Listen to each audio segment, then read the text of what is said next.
आज जो हम चर्चा कर रहे हैं वो एक विशिष्ट मेहमान के साथ कर रहे हैं, जिनको कह सकते हैं कि वो नॉर्थ ईस्ट की आवाज़ हैं, या फिर ये भी कह सकते हैं कि बदलते भारत की आवाज़ हैं, मोदी जी के एक्ट ईस्ट की आवाज़ हैं, उस नीतियों की आवाज़ हैं जिसमें नागालैंड भी उतना ही अभिन्न हिस्सा है जितना कि उत्तर प्रदेश या कोई और राज्य। तो सबसे पहले तो आपका स्वागत है, और आपके बारे में जानने से पहले, आपसे क्वेश्चन पूछने से पहले मैं एक छोटी सी कहानी सुनाती हूँ। 2014 के पहले ले चलती हूँ। तो 2014 के पहले का पूर्वोत्तर शायद आपको एक ऐसी कहानी के रूप में दिखता है जहाँ माँ बाप के द्वारा ही अपने अष्टलक्ष्मियों को उपेक्षित कर दिया गया था। जिस पूर्वोत्तर को, जिस अष्टलक्ष्मी को उसकी नैसर्गिक सौंदर्य से जाना जाना चाहिए था, love for music, art, ancient tribal culture से जाना जाना चाहिए था, उसे जाना जाता था रिबेल ग्रुप, इंसर्जेंसी, बंद, अपहरण, आगजनी, बैड इंफ्रास्ट्रक्चर, बैड कनेक्टिविटी से। इसको स्थिति को आप क्या कहेंगे जब वहाँ के लोगों को इसी भारत में, मेनलैंड में निकृष्ट टिप्पणियों का सामना करना पड़ता था? उन्हीं से इंडियन होने का सबूत माना करता था। लेकिन परिस्थितियाँ बदली और भारत के पूर्वोत्तर में मोदी जी के सुशासन का सूर्य उगा और फिर सब कुछ बदल गया। और उसी बदले हुए सुशासन की कहानी आज बताएंगे। छोटे छोटे लोगों को कैसे उस सुशासन ने छुआ है उसको जानेंगे वहाँ के अपने सुपर हीरो टी मैन से, और ये जानेंगे कि इनके ये जिनका नाम ही रील और रियल लाइफ में काफ़ी है।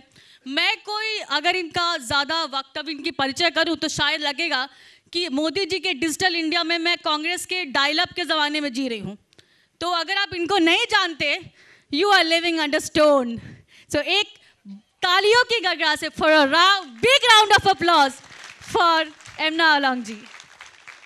बहुत बहुत धन्यवाद। आपके लिए सुशासन क्या है? नॉर्थ ईस्ट के लोगों के लिए सुशासन की क्या परिभाषा है? कैसे देखते हैं ये लोग ये बदलते भारत का स्वरूप? अगर सुशासन के बारे में अगर हम पूर्वोत्तर के लोगों के लिए और हमारे प्रदेश नागालैंड के लिए अगर कहना पड़े तो बहुत समय लग जाएगा, क्योंकि हम लोगों को सुशासन कुछ सालों से ही दिखने लगा है। सरकार की नेतृत्व करने वाला और सरकार की उपलब्धियों को, नीति की उपलब्धियों को हर एक व्यक्ति जो वंचित है उनको भी आशा जगाना, वो इन 10 करीबन सालों में हुआ है। और हमारे लिए सुशासन, गुड गवर्नेंस वही है। हम भी युवा हैं, हमारे बहन कहा, मगर इतना युवा भी नहीं है, उम्र बढ़ रहे हैं। और हम लोग जब छोटे थे तब से हम लोग सरकारों को देख के आया है। डिजिटल मीडिया जो प्रिंट मीडिया से लेके टेलीविज़न करके हम लोग यहाँ तक पहुँचा है, और सुशासन का प्रभाव पूर्वोत्तर में जिस तरह से अभी हो रहा है कभी नहीं हुआ। मैं 1 मिनट लेके कुछ बात रखूं? आप 10 मिनट लीजिए, लोग आपको बैठे हैं सुनने के लिए। मेरे साथ मेरे अधिकारी लोग भी हैं नागालैंड से, और मैं कुछ बातों को इनको बता रहे थे। कुछ दिनों पहले, करीबन 3 हफ्ते पहले, हमारे एक कार्यकर्ता, उनके पिताजी हॉस्पिटल में चला गया, तो आईसीयू में एडमिट था। तो मेरे अध्यक्ष पद के समय में वो बहुत मेहनत किया, अभी भी कार्य करता है। तो मैं उनकी पिताजी को मिलने नागा हॉस्पिटल, जो सबसे प्रस्थित हॉस्पिटल है कोहिमा में, वहाँ चला गया मैं। सरकार की हॉस्पिटल है। तो आप लोग मत चौंक जाना जब मैं ये सब बात कहें। 20 आईसीयू का हॉस्पिटल है, वो बहुत बड़ा होता है नागालैंड के लिए। 20 आईसीयू है उसमें। तो मैं जब उनको मिलने गया, उसके पिताजी को मिलने गया, किडनी का थोड़ा प्रॉब्लम हो गया, उनको किडनी डैमेज हो गया। तो उस समय जब मैं आईसीयू में जूता निकाल के मैं घुस गया, तो वहाँ की आईसीयू जो शीशा ही है सब, तो वहाँ की जो परिवार के लोग सर निकाल निकाल के मुझे देख रहे थे। एक मंत्री आया है, मतलब किसी को मिलने आया है, तो वो लोग थोड़ा अपने सोच में हमको देख रहे थे। तो मैंने भी सोचा कि एक बार सबसे मिल लूँ। 20 आईसीयू है, उसमें से करीबन 11 लोग थे। तो मैं उनको मिलने डॉक्टर को लेके चला गया। मैं बोला मैं डॉक्टर तो नहीं हूँ और ये सब देखना मुझे नहीं आता है, मगर मैं हालचाल पूछना चाहता हूँ कि किस तरह है। और हर एक में मैं गया, हर एक जो बीमारी थे उनके साथ कोई ना कोई परिवार का व्यक्ति था। हर एक में मैंने पूछा, चूंकि सब सरकारी हॉस्पिटल में गरीब लोग आते हैं, गांव से आते हैं। कोहिमा से दिल्ली आना जल्दी पहुंच जाते हैं, कोहिमा से किफरे या नुकलक जाना 14 घंटा 16 घंटा लगता है। तो उन जगहों से हॉस्पिटल में आया। मैं पूछा आखिर में कि आप लोगों का इलाज कौन करा रहे हैं? सरकारी हॉस्पिटल है तो भी कुछ तो खर्चा तो होता होगा। आप मानिए हर एक के मुंह से एक ही बात निकला, मोदी हेल्थ कार्ड।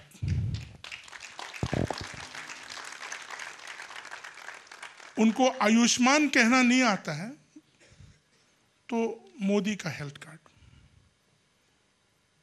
और एक दो जो था, हमारे नागालैंड का मुख्यमंत्री भी मोदी जी से प्रभावित होके जो सेंसस में नहीं उन लोगों के लिए कार्ड बनाया, डबल इंजन वाला सरकार, अच्छा प्रभाव होने वाला, उसको चला रहा था।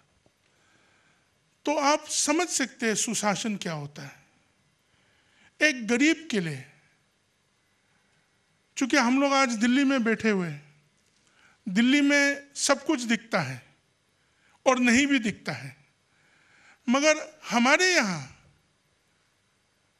जो महीने में 2000 रुपया नहीं कमाता होगा, उस गांव वाला वो हॉस्पिटल में आके उनको दवा इलाज करने के लिए उनको ये मिल गया, प्रधानमंत्री आयुष्मान कार्ड। तो ये सुशासन है। गरीब से गरीब गांव में आज घर बन रहा है, ये सुशासन है।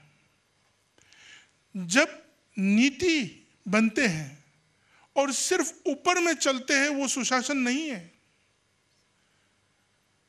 और जब नीति बनाने के समय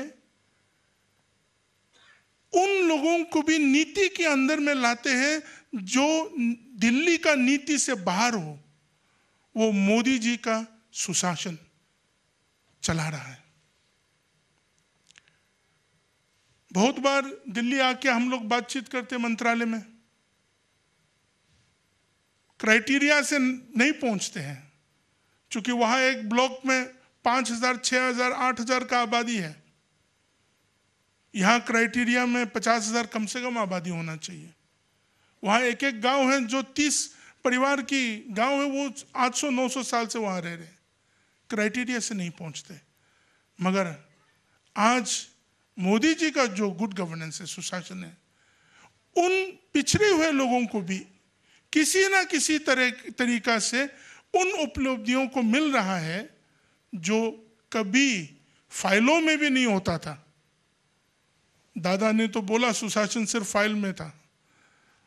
ऐसा भी लोग, हम लोग पूर्वोत्तर के लोग, फाइल में रहने वाले लोग तो बहुत बड़े बड़े लोग होते थे, मिले या ना मिले, फाइल के बाहर रहने वाले लोगों को फाइल से उभर के आज डायरेक्ट बेनिफिट ट्रांसफर हो रहा है। उसी के लिए तो राजनीति करना है ना, और इसी मार्गदर्शन को देखते हुए हमें विकसित भारत की दौर में जाना है। आज खुश होता है कि यहाँ हम भी बैठ के इतना छोटा सा राज्य से आके आप सबों के सामने मंच में बैठ के हम अपने पूर्वोत्तर के बारे में, अपने नागालैंड के बारे में, हमारे छोटे गांवों के बारे में, हमारी चोटियों के ऊपर में रहने वाले लोगों के बारे में आपके सामने हम रख सकते हैं। ऐसा कभी नहीं था। यह भी तो सुशासन है।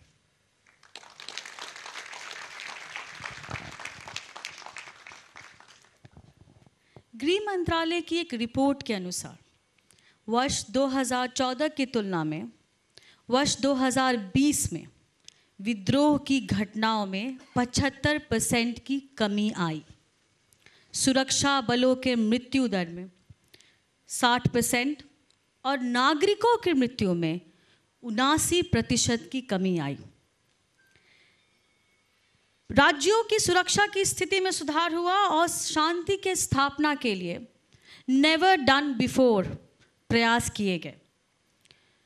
आप क्योंकि सरकार का हिस्सा हैं, स्टेट प्रेसिडेंट हैं, यूथ आइकन भी हैं और वहाँ रहे भी हैं, आपने शायद वो दौर देखा होगा जहाँ शायद पूर्वोत्तर से खबरें आती थी तो उल्फा की खबरें आती थी, बंद की खबरें आती थी, जैसे मैंने पहले कहा।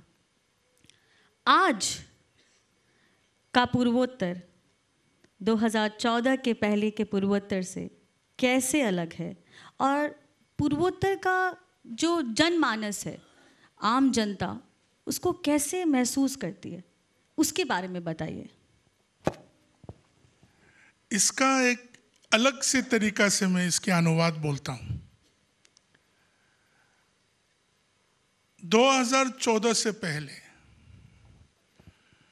या दूसरे सरकार के समय में, हम नाम भी नहीं कहना चाहते हैं क्योंकि किसी के बारे में कुछ ऐसे भी टिप्पणी नहीं देना है। विद्रोह का आवाज इसलिए बड़ा होता था, इंसर्जेंसी की आवाज इसलिए बड़ा होता था क्योंकि सुशासन की आवाज नहीं था। आप 10 सालों की अंतर्गत जब सुशासन की आवाज घर घर पहुंचता है, गांव गांव पहुंचता है, अंत्योदय जो कहते हैं आखिरी व्यक्ति तक जब पहुंचते हैं, तो विद्रोह का आवाज दब जाता है, इंसर्जेंसी की आवाज दब जाता है, क्योंकि लोगों को उपलब्धि मिल रहा है, आगे बढ़ने का मंच मिल रहा है, आगे बढ़ाने का रास्ता दिखाया रहा है, दिख रहा है अभी। तब लोगों को उस अपेक्षा से आगे बढ़ने का ज्यादा कोशिश हो रहा है। जब सुशासन नहीं था उस समय आज जिस तरह सिर्फ भारतवर्ष के वंश के दूसरे इस तरफ के लोगों के बारे में नहीं है। हम तो ये भी नहीं कहना चाहते कि कोई मेनलैंड हो, कोई साउथ हो, कोई नॉर्थ हो, कोई पूर्वोत्तर हो, हम सब भारतीय हैं। मगर इस भारत के सपने को बनाने वाला कौन है? इस विचारधारा को लाने वाला समय कब हुआ कि एक नागा व्यक्ति नागालैंड से यहां आके हम बोले आप सबों के सामने कि हम भी भारतीय हैं, बिना डर के, बिना कुछ और सोच विचार के। आपके लिए तो भारतीय होना आसान है और बहुत बार भारत माता की जय कह के बाहर निकलते ही सब कुछ भूल जाने वाले लोग भी हैं। हमारे पूर्वोत्तर में भारत माता की जय कहना तो नया बात है और दिल में सामर्थ्य और सोच में ताकत चाहिए। इन 10 सालों में जो मोदी जी की सुशासन उनकी नेतृत्व में जो नीतियों में सुधार आया है और जिसके द्वारा हर एक व्यक्ति को एक नया भारत, एक विकसित भारत दिखने का सपन भी आया है, इन चीज़ों के ऊपर चलने के लिए आज पूर्वोत्तर के लोग भी तैयार हैं। और भगवान की कृपा हो कि 2047 से पहले हम ना पूर्वोत्तर रहे, ना दक्षिण, ना उत्तर, हम सब एक भारत, श्रेष्ठ भारत, अखंड भारत रहे।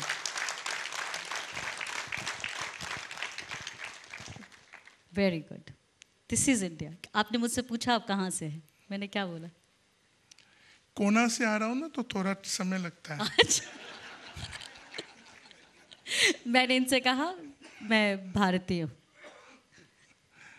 मैंने इनको पूछा था कि आप कहाँ से हो, थोड़ा यूपी जैसा भी लगते है, थोड़ा एमपी जैसे भी, तो इन्होंने बहुत अच्छा उत्तर दिया। तो मैं बता रहा हूँ कि हम लोग उस तरफ से आ रहे तो थोड़ा समय लगते हैं आने के लिए, पर देर आए दुरुस्त आए, और आए तो क्या आए, छा गए। अरे युवा लोग, द यंग इंडिया, क्या हो रहा है? थोड़ा ताली तो बजाइए। खाना स्वादिष्ट था, लेकिन अब अपनी ऊर्जा शक्ति को दिखाइए। आपके साथ सोशल मीडिया स्टार, आइकॉन, वो पॉलिटिशियन बैठे हैं जो ब्रेकिंग बैरियर्स के शायद सिंबल हो सकते हैं, एक नए भारत के, एक नए तरह के पॉलिटिक्स की शुरुआत करने वाले हो सकते हैं। एक ताली तो बजा के उनका स्वागत कीजिए, हौसला अफजाई तो कीजिए। मोदी जी कहते हैं वो इनके फैन है, इस बात पे बजाइए।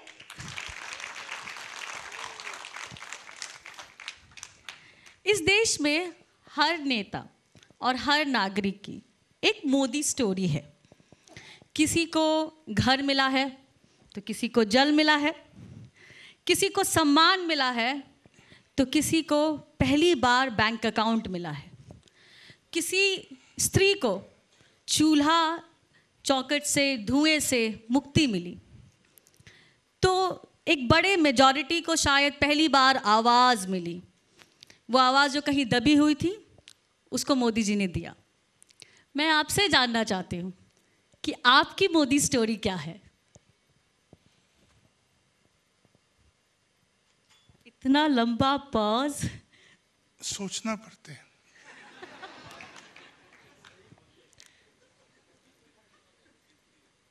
सब कुछ हर एक को मिला है उनके नेतृत्व में। हमारे लिए पर्सनली, मैं उनको सोशल मीडिया में हो, डिजिटल प्लेटफॉर्म में हो, गुरुजी बोलता हूँ। एक राष्ट्रीय सेवक, एक नेतृत्व दिया है उन्होंने। अपने आप को सब कुछ इस देश की प्रजा के लिए, हर एक कार्यक्रम और जीवन को उन्होंने दान दिया है। हम लोग जो आज के युवा कार्यकर्ता लोग हैं, चाहे वो राजनीति में हो, चाहे वो अन्य अलग अलग कॉरपोरेट में हो या कहीं और हो, हम सबों के लिए, आपके तरह ही हमारे लिए भी एक अपने लोगों के लिए, अपने राष्ट्र के लोगों के लिए, अपने समाज के लिए एक उपलब्धि करने के लिए एक मार्गदर्शन दिया है उन्होंने। एक सैक्रिफाइस उनमें हम देखते हैं। और एक और सबसे बड़ा बात है, मोदी स्टोरी चलता है रील में, हर एक लोग उनके बारे में बहुत कुछ कहते हैं। मैं उनके बारे में ज़्यादा कुछ नहीं कह सकता हूँ, क्योंकि जब भी मिला, या तो कोई संगठन की कार्यक्रम में मिला या कुछ पर्सनली भी मिला, मगर उनकी हर एक बात को जो उन्होंने हाथ मिलाने के समय कहा, वो मैं जानता हूँ, भूला नहीं हूँ, और आप लोगों के सामने बोलूँगा नहीं, क्योंकि वो बोलने के लिए नहीं बोला। मगर उनमें हम सबको मैंने देखा, उनकी आंखों में भारत की हर एक नागरिक को देखा, बड़े से बड़े लोगों का सोच विचार को भी देखा, और गरीब से गरीब आदमी को लेके चलने वाला प्यार को भी देखा। तो आने वाला भारत उनके नेतृत्व में चलेंगे, सबों के लिए, बड़े से बड़े उद्योगपति के लिए भी और छोटा से छोटा गांव में रहने वाला किसान के लिए भी। तो उनमें हम भारत देखा है। So that's my Modi story. Very lovely. आपसे एक पर्सनल क्वेश्चन है। नहीं, वो आपकी पर्सनल लाइफ के बारे में नहीं है, लेकिन इतना पूछना चाहती हूँ कि लोग कहते हैं कि राजनीति बच्चों का खेल नहीं है, राजनीति जीवन से सारे आनंद छीन लेती है। आप बताइए, आप इतने महत्वपूर्ण संवैधानिक पद पे हैं, नॉर्थ ईस्ट की आवाज़ हैं, एक बदलते भारत की तस्वीर हैं, स्टेट प्रेसिडेंट हैं। था देखिए, इसको कहते हैं कि बनो, इतने बड़े बनो कि प्रॉब्लम पड़ जाएगा, छोटा रह जाए। पद छोटा लगे आपसे। ऐसे नेताओं की कितनी लंबी फहरिस्त होगी जिनके सामने पद छोटे लगते हैं, लोग उनको किसी और नाम से बुला ही नहीं सकते। चाहे मोदी जी, मुझे लगता है 50 साल बाद भी उनको कोई प्रधानमंत्री के अलावा और कोई किसी और जगह नहीं देख पाएगा। तो कहने का तात्पर्य वही था कि आप इतने पॉलिटिक्स में इतने एक्टिव हैं, सक्रिय हैं, फिर अपने अंदर इस बच्चे को, द इनर चाइल्ड को कैसे जीवित रखा है? मंत्र क्या है? आपसे लेके यहाँ बैठने वाले हर एक व्यक्ति, जो मैं करता हूँ थोड़ा बहुत, आप सबों में है, आप सबों में है। बात यह है कि हम लोग वातावरण के अनुसार, समाज के प्रभाव में आके हम लोग अपने जीवन अच्छे ढंग से जीने के लिए कोशिश नहीं करते। देखो, गलत करने के लिए लोगों को डर नहीं हो के गलत भी करते हैं, तो अपने जीवन को अच्छे तरीक़े से हंसते हंसाते थोड़ा बहुत जीने में क्या बुरा है? हम लोग सोचते हैं कि जितना गंभीर हो इतना गंभीर, कोई लोगों को गंभीर होना पड़ता है, वो उपाय नहीं है। आप कहते हैं कि अमित शाह जी हंसते नहीं हैं? मेरे पास उनका एक फोटो है जिसमें वो थोड़ा बहुत हंसता है, बाकी का कोई फोटो नहीं है। और बुरा मत मानिए ये सब बात। पर फिर आपने बताया कि वो हंसते क्यों नहीं है? नहीं, फोटो के लिए वो हंसा होगा, बाकी तो आप मुझे फंसा रहे हो यहाँ। आप ही से सीख रही हूँ। नहीं, मगर हम लोग सबको थोड़ा बहुत समय अपने आप के लिए भी लेना चाहिए।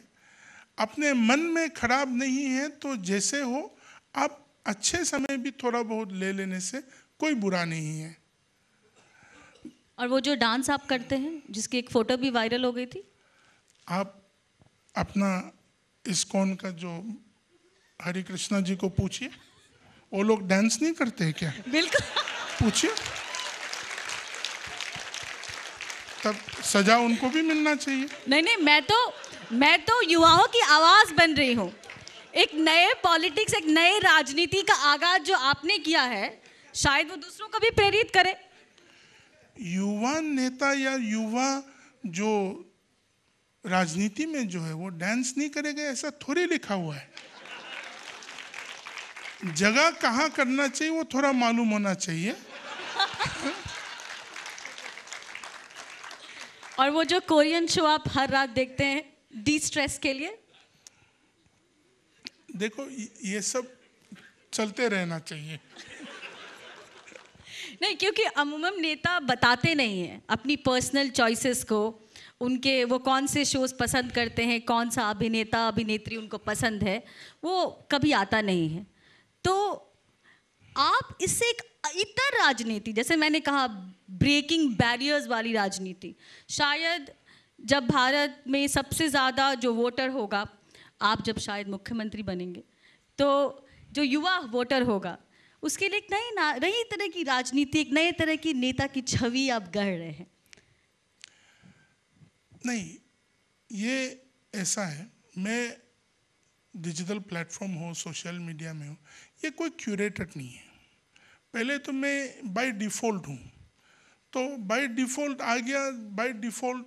और मैं थोड़ा बहुत, देखो, नेताओं में एक प्रॉब्लम है और राजनीति में जो लोग हैं, थोड़ा बहुत दूसरों के बारे में आप हंस के दिखाइए, आपका तो कोपचे कट जाएंगे। हाँ? लोग बुरा लगते हैं इन चीज़ों को।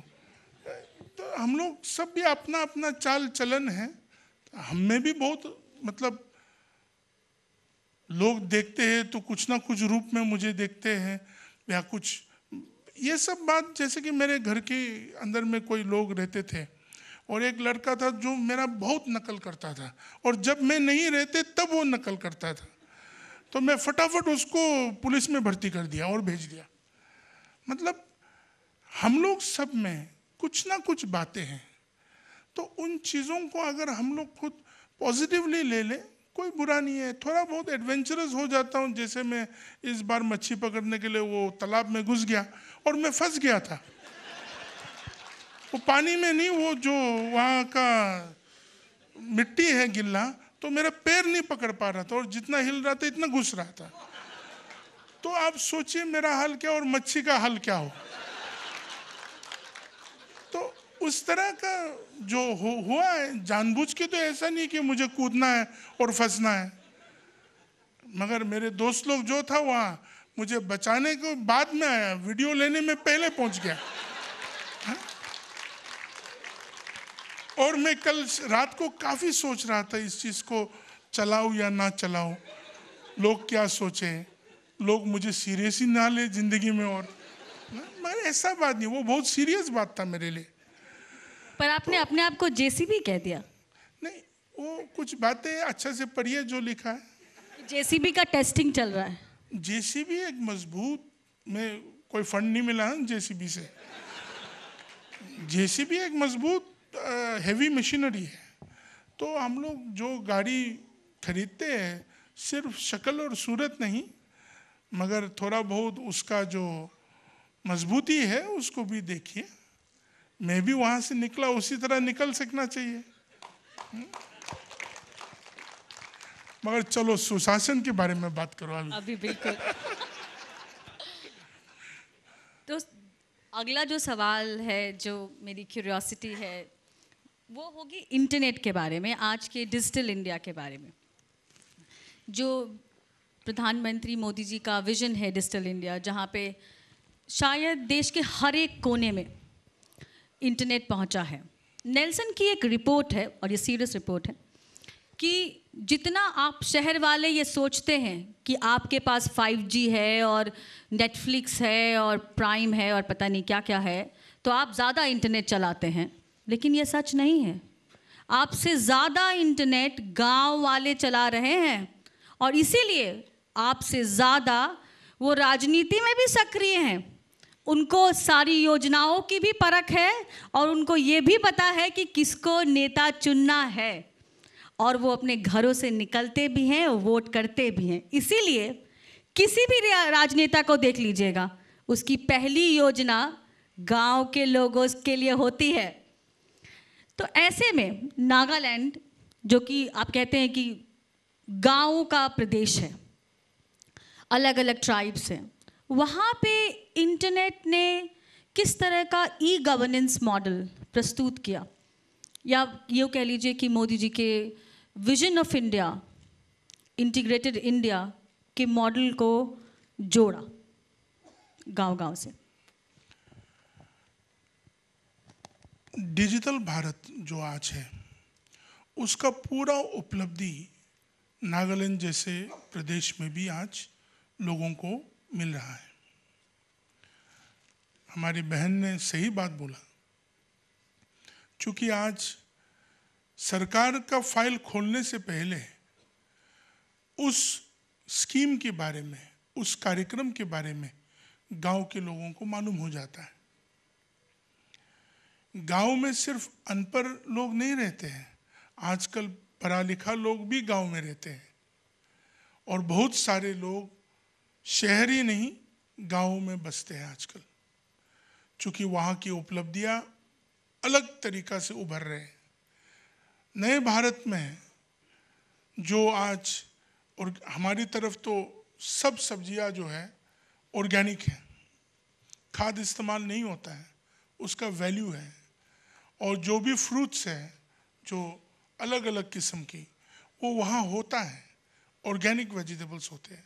सो बहुत सारे पढ़े लिखे लोग आजकल वहाँ इन कार्यक्रमों को कर रहे हैं। और वही नहीं, इवन कल्चरली जो सांस्कृतिक तरीका से भी हो, लोगों को वहाँ आजकल जो भारत सरकार इसके बारे में महत्वपूर्णता दे के आगे बढ़ा रहे हैं, उन चीज़ों को, वहाँ की आर्ट एंड कल्चर, ट्रेडिशनल लोगों को भी उन चीज़ों के ऊपर और ज़्यादा, क्योंकि एक समय आ गया था कि हम लोग पॉप कल्चर, के पॉप, ये सब में आ हो के अपना संस्कृति और अपना पूरा विचारधारा ही जड़ से उठ रहा था। मगर इन 10 सालों में युवाओं के बीच में सिर्फ गुची और वर्साचे लगाने का नहीं, मगर अपने संस्कृति, अपने रहन सहन, अपने इतिहास के बारे में, अपने लोग कैसे हैं, हमारी जो सत्य संस्कृति है, उसके ऊपर भी बहुत कुछ आ रहे हैं। और ये एक डिजिटल प्लेटफॉर्म में इसका उपलब्धि बहुत अच्छी तरह से हो रहा है। आज अगर हम लोग कहते हैं किसी भी अच्छी चीज़ को अगर आप पोस्ट करते हैं, उन सब का उपलब्धि गांव-गांव में पहुंच जाते हैं, और उससे अच्छा सुशासन इसलिए मदद कर पाते हैं क्योंकि भ्रष्टाचार को काट देते हैं वो। जब पहले जब बीच के लोग, वो लोग, ये सब होता था बहुत कुछ, मगर अभी उसका उपलब्धि, उसकी जितने रकम है, वो कैसा मिला जाते हैं, क्यों नहीं होता है, क्यों होता है, ये सब आ जाते हैं। आजकल गांव के लोगों को बोलते कि हमारा तो मतलब मोदी हेल्थ कार्ड नहीं हुआ, हमको कब करवाएंगे। गांव वालों के बीच में ये होता है कि अच्छा किसान सम्मान निधि का कार्ड उनको मिला है, हमें क्यों नहीं मिल रहा है। इतना प्रश्न है सरकार की उपलब्धि और सुशासन के ऊपर कभी नहीं हुआ होगा इस देश में। आज गांव-गांव वाला पूछते हैं, जब हम लोग जाते हैं, हमारे इतने गांव में इतने लोग हैं, इतने में से इतना लोगों को हेल्थ कार्ड नहीं हुआ है, इतने लोगों को अभी तक किसान सम्मान निधि नहीं हो रहा है। वहाँ बहुत सिंपल साधारण लोग हैं, इतना लंबा लंबा बातों को नहीं रख सकते, मगर वो जानते मोदी फार्मर कार्ड, किसान कार्ड, ये सब जानते हैं। तो डिजिटल इंडिया, डिजिटल भारत जो है, आज गांव में ज़्यादा उपलब्धि हो रहा है, और इसके द्वारा हम लोग शहर में बैठ के भी लोगों के साथ कनेक्ट कर पा रहे हैं, और हम लोगों की सोच को भी उन तक पहुंचा सकते हैं, उपलब्धि को भी। Means Bharat is transforming. इतना विशाल देश है, 140-45 करोड़ के लोग हैं, हर एक के बारे में हर एक नहीं बोल पाएंगे, मगर आप अच्छे तरह से देखें, थोड़ा स्टेडी होके देखें, तो भारत में बहुत आगे बढ़ चुका है। बड़े बड़े इंफ्रास्ट्रक्चर हुआ, वो तो है ही है, वो अलग बात है, मगर भारत के लोग के पास उन्नति होने का एक प्लेटफॉर्म मिल चुका है। ये सबसे बड़ा सुशासन वाला बात है। अगर हमारे पूर्वोत्तर की पहाड़ की चोटियों में रहने वाले लोग को भी मोदी की नीति का उपलब्धि मिल रहा है, तो आप सोच सकते हैं, और उसकी बहुत बड़ा करामत ये डिजिटल प्लेटफॉर्म करते हैं। इसलिए हम लोग सब डिजिटल प्लेटफॉर्म को सदुपयोग करें। ये सब चीज़ हमारे थोड़ा बहुत ये सब चलते रहेंगे, मगर उसी डिजिटल प्लेटफॉर्म को सदुपयोग करके हम अपने लोगों को आगे निकलने के लिए कोशिश जारी रहना चाहिए। कोरोना काल में भी इसका प्रभाव पड़ा, क्योंकि बहुत सारी जातियां हैं, जनजातियां हैं, ट्राइबल हैं, उनके अपने कस्टम्स हैं, रीति रिवाज हैं, शायद इतना खुले नहीं हैं अभी तक। उस समय जब वैक्सीनेशन की बात हुई तो उसके साथ बहुत सारा दुष्प्रचार भी सामने आया। बहुत सारी अपने अपने मेडिसिन्स और अपनी अपनी तरह की चीज़ें सामने आई, जिससे लोग करना चाहते, डर जाते थे कि पता नहीं ये वैक्सीनेशन करके हमारे शरीर पे क्या असर हो। तो उन सब परिस्थितियों में, जबकि भाषा का भी अंतर, एक तरह से कम संवाद हुआ प्रदेश, उस समय कैसे डिजिटल इंडिया, और या कह लीजिए कि जिस तरह से संवाद प्रधानमंत्री कर रहे थे हर एक जन से, वो कैसे सहायता की उस तरह वैक्सीनेशन पहुंचाने के लिए? नहीं, कोरोना काल हम लोग भूल गया जैसे लगते हैं हम लोग सबों को, चूँकि कोरोना अभी ना रहा, मगर वो समय था जब एक व्यक्ति दूसरे व्यक्ति को मिलने के लिए डरते थे। इंसान को इंसान से ही भय होता था। करीबन 2 साल में मेरे माता जी को मैं करीबन 3 बार ही मिल पाया। मतलब हम लोग शहर में रहते हैं, कुछ और तरीका से नहीं बच पाते थे, लोगों को मिलना जुलना तो होते रहता था, इतना ज़्यादा नहीं मगर कट के भी मिलना होता था। तो माँ गांव में रहते हैं, तो मेरे साथ जाएंगे 10-20 लोग, गांव वालों को किसी को लग जाए ये सब, और उसमें बुजुर्ग लोग, उन लोगों को प्रॉब्लम। मगर ये डिजिटल प्लेटफॉर्म उस समय में भी बहुत फायदेमंद रहा। अब देखिए ना, वीडियो कॉन्फ्रेंस तो कर सकते थे, सिर्फ संगठनिक रूप से नहीं, पारिवारिक रूप में भी ये बहुत काम आया। जूम में चला जाना और हम लोग परिवार के बीच में भी बात करना, या वीडियो कॉल करना, एक दूसरों को मिलना। डिजिटल प्लेटफॉर्म का सबसे बड़ा उपलब्धि हमारे ख्याल से उस कोरोना काल में भारत देश ने किया होगा। सरकार के सुशासन भी हो, या इस कोरोना की जो वैक्सीनेशन की विषय में हो, हमारी लोग वहाँ जनजाति लोग हैं, आप जानते हैं, फटाफट बहुत ज़्यादा नेगेटिव बात भी बढ़ जाते हैं। इतना तक हो गया था कि ये वैक्सीन लगाएंगे तो आप स्वर्ग में नहीं जाएंगे, इतना तक हो गया। मैं भी डर के मारे 3-4 महीने तो टाल दिया था। कौन स्वर्ग जाना नहीं चाहते, मगर उपाय दूसरा रास्ता ही नहीं था, मार ही लिया। नहीं, इतना अफवाह फैल चुका था। और वो कौन सा अंग्रेज डॉक्टर आता था वीडियो कॉन्फ्रेंस में, कौन सा अमेरिका का कोई WHO, हाँ, ये सब आके ये बोलते थे कि ये सब एक आबादी को कम कराने का मतलब कोई षड्यंत्र रच रहा है, मतलब पूरा दुनिया को आबादी कम करना है, ये सब बड़े बड़े लोगों का कुछ षड्यंत्र, ये सब चलता था। और मैं भी इंसान ही हूँ, भाजपा के कार्यकर्ता हूँ मगर इंसान ही हूँ, तो हमें भी डर तो थोड़ा बहुत हो गया। तो किसी को पूछता था कि आपका वैक्सीनेशन हुआ या नहीं, बोला नहीं हुआ। बोला क्यों नहीं कर रहे हो ना। तो मगर हमारे ख्याल से रीएश्योरेंस, आश्वासन, मोदी जी का आश्वासन, मोदी जी का गारंटी जो आज उभर आ रहा है, गारंटी, उनकी विश्वास योग्यता,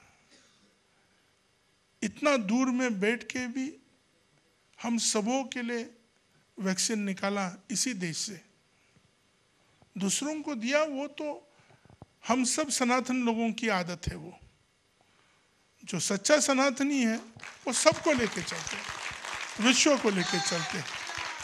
तो हम लोग इन चीज़ों को जिस तरह नागालैंड तक पहुंचाया, गांव-गांव पहुंचाया, नागालैंड का सरकार है, गठबंधन है, फिर भी गठबंधन भी हो, मोदी जी के नेतृत्व में विश्वास करने वाला गठबंधन है, लेके चल के हमारे लोग, दिल्ली यूपी में बहुत कुछ हुआ मगर हमारे लोगों में बहुत कुछ बच गया, बहुत कुछ बच गया। तो डिजिटल प्लेटफॉर्म का सदुपयोग करना हम सबों को सीखना चाहिए। फटाफट करके नेगेटिविज्म और गलत बातों को नहीं फैलाना चाहिए। जब तक हम लोगों को एश्योरेंस ना हो ये रियलिटी वाला बात है या नहीं, तब तक हम लोग फटाफट ये हो गया वो हो गया करके नहीं करना चाहिए। अगर उस डिजिटल प्लेटफॉर्म के द्वारा अगर हम लोग उस समय में पॉजिटिव बातों को और फैलाता तो क्या मालूम बहुत सारे देशवासी बच गया होता। डर के मारे नहीं किया बहुत लोगों ने, हम डर गया तो बहुत कोई तो और ज़्यादा डर गया होगा।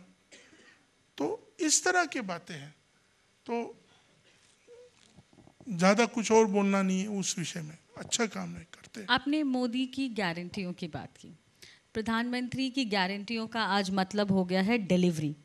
सिर्फ प्रॉमिस नहीं, डिलीवरी, जिसको बोलते हैं संकल्प से सिद्धि तक। अगर मैं कहूँ कि ऐसी, हालांकि मुझे पता है कि फेरिस्त लंबी होगी, लेकिन सिर्फ 3 चीज़ें अगर आप बताएं, क्योंकि आप एजुकेशन मिनिस्टर भी हैं, तो जो एजुकेशन के क्षेत्र में वहाँ पे जो चेंजेस किए गए हैं, ऐसे 3 चीज़ें आप बता सके अपने कार्यकाल के दौरान। बहुत सारे बातें हैं मगर 3 बोल रहे तो 1-2 और मैं बोल देता हूँ। आज आप लोगों को ये जान के खुश होगा कि हम पूर्वोत्तर के लोग, स्पेशली नागालैंड जैसे, मणिपुर जैसे, मिजोरम जैसे, अरुणाचल जैसे हम लोग आप सबों से बहुत आभारी हैं। हम लोग तालियां भूलिए नहीं। पहले ये बात है, एजुकेशन ही नहीं, सब विषयों में भारत देश के लोगों की मदद से हमारे पूर्वोत्तर की पहाड़ों में थोड़े थोड़े रहने वाले लोग आगे बढ़ रहे हैं। आपकी जो टैक्सेशन है, आपका टैक्स से हम लोगों का राज्य चलता है।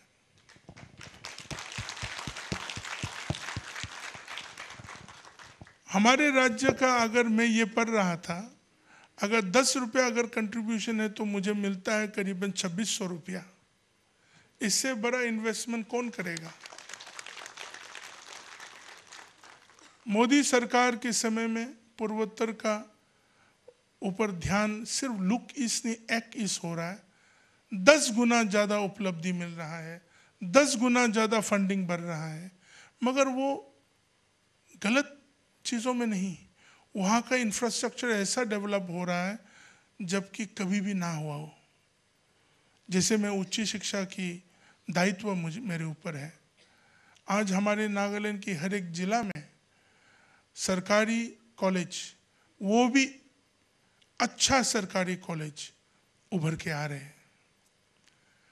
हम लोगों की राज्य में 17 जनजाति है, उसी तरह 16 जिला है। यही एक बात है कि हर एक जिला एक जनजाति की ऊपर हम लोग जिला को बना के रखते हैं। यहाँ की तरह एक जिला में 3-5 जनजातियाँ नहीं रहते हैं, या अलग अलग समाज के लोग नहीं हैं। वहाँ जनबोतो बोले तो पूरा सुमी जनजाति के लोग हैं, मोगोक्चोंग बोलेगा तो पूरा आओ जनजाति के लोग हैं, मोन बोलेगा तो पूरा कोन्याक, और जैसे कोहिमा बोलेगा तो कोहिमा शहर को छोड़ के बाकी के सब इलाका, अंगामी फेक बोलेगा तो चकासांग, उसी तरह। मगर क्राइटेरिया में कभी नहीं आते हैं, मगर मोदी जी की नीति के कारण हर एक जगह को कॉलेज मिल रहा है। हमारे 70-80 हज़ार से अधिक स्टूडेंट्स यहाँ पढ़ते हैं भारत की विभिन्न शहरों में। आप लोग बहुत अच्छी तरह से देखभाल करते हैं, उसके लिए बहुत बहुत धन्यवाद। हमारे लोगों को चाहे वो प्री मैट्रिक स्कॉलरशिप हो, पोस्ट मैट्रिक स्कॉलरशिप हो, उससे आगे का भी स्कॉलरशिप हो, सही समय में भारत सरकार हमारे लोगों को उपलब्धि करा देते हैं। आज नेशनल एजुकेशन पॉलिसी जो 2020 का जो लागू किया है, ये हमारे जैसे राज्य के लिए बहुत बड़ा उपलब्धि है। लोग सिर्फ डिग्री नहीं लेंगे, सिर्फ ग्रेजुएट नहीं होगा, लोग जब तक ग्रेजुएट हो जाएंगे वो स्किल्ड होगा, वो अपने जिस सब्जेक्ट को लेना चाहते हैं उस चीज़ को लेके वो आगे बढ़ सकते हैं। अगर कोई चीज़ में कमज़ोर है, उस चीज़ को नहीं, जिसमें उसका सामर्थ्य है उस चीज़ को लेके जा सकेंगे।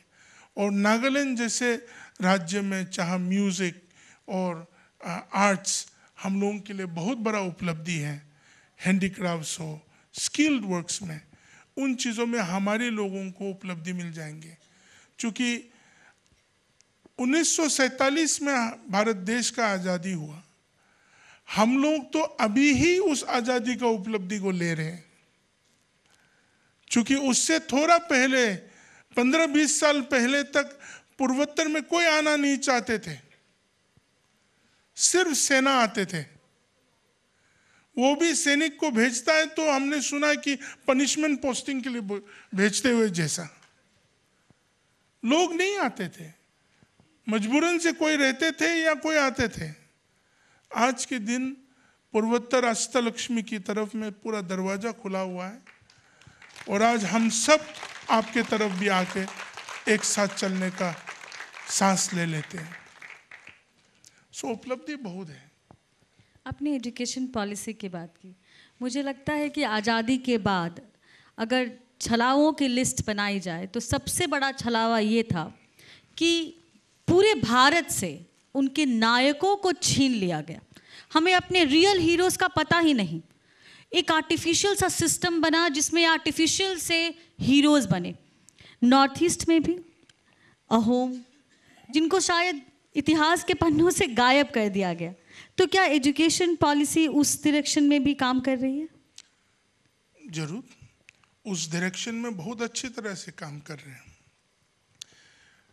इन सब लोकल हीरोज़ के बारे में कभी भी कोशिश भी नहीं किया गया। और मैं एक्चुअली कैमरा इतना लगा हुआ है कि मैं ये सब बात कैमरा के सामने कहना भी नहीं चाहता हूँ।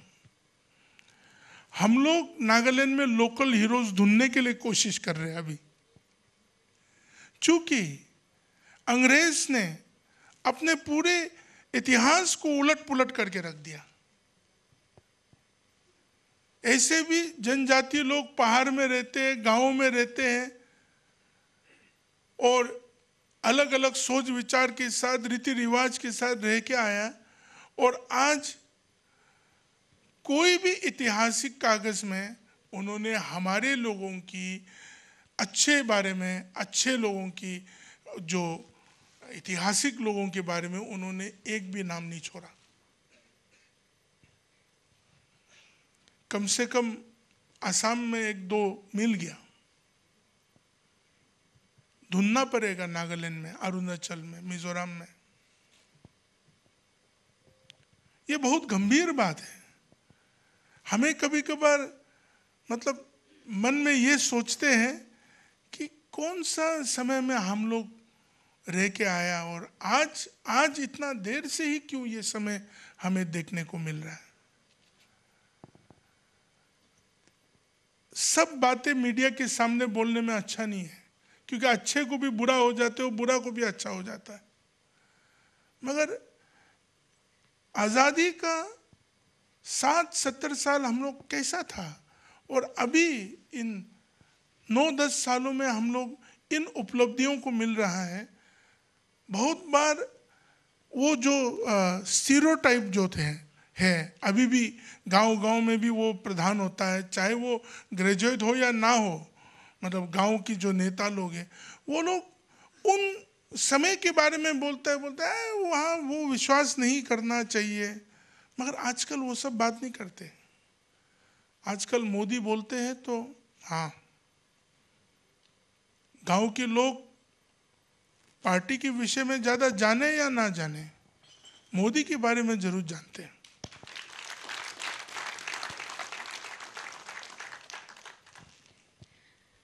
हमारे देश की राजनीति हमेशा जातियों और धर्म, जनजातियों, मूल निवासी, आर्यन, द्रविडियन में बटी रही।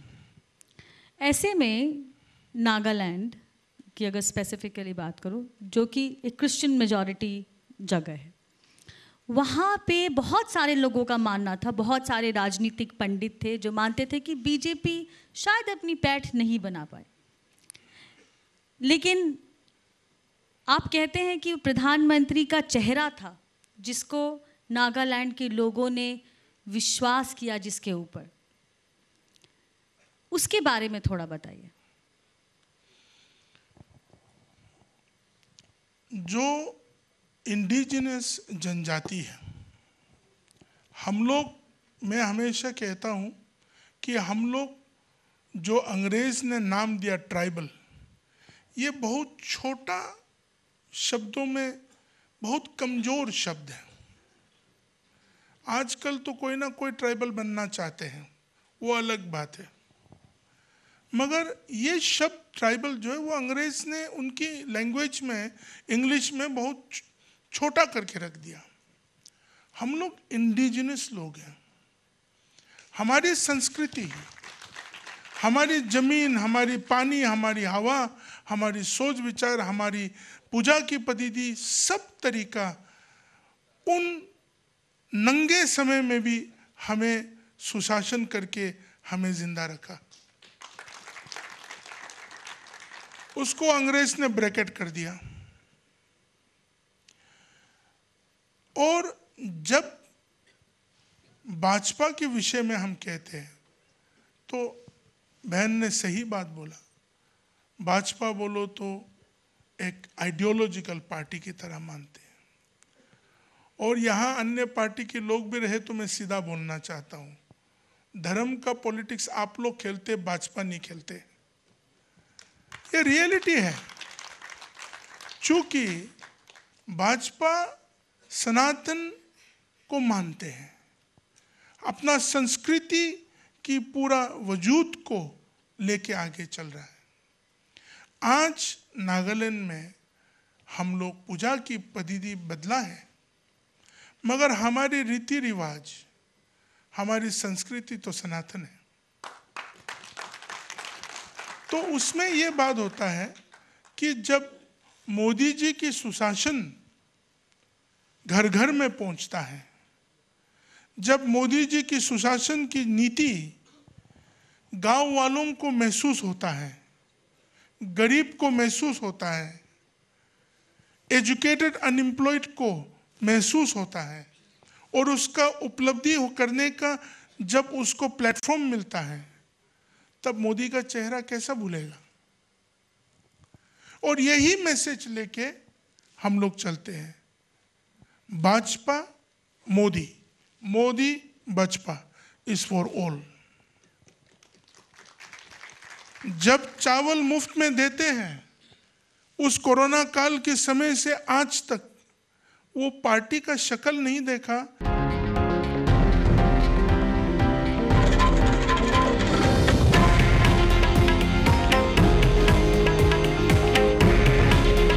हे आहे देशातील नंबर 1 न्यूज नेटवर्क आणि आपण पाहत आहात TV9 मराठी।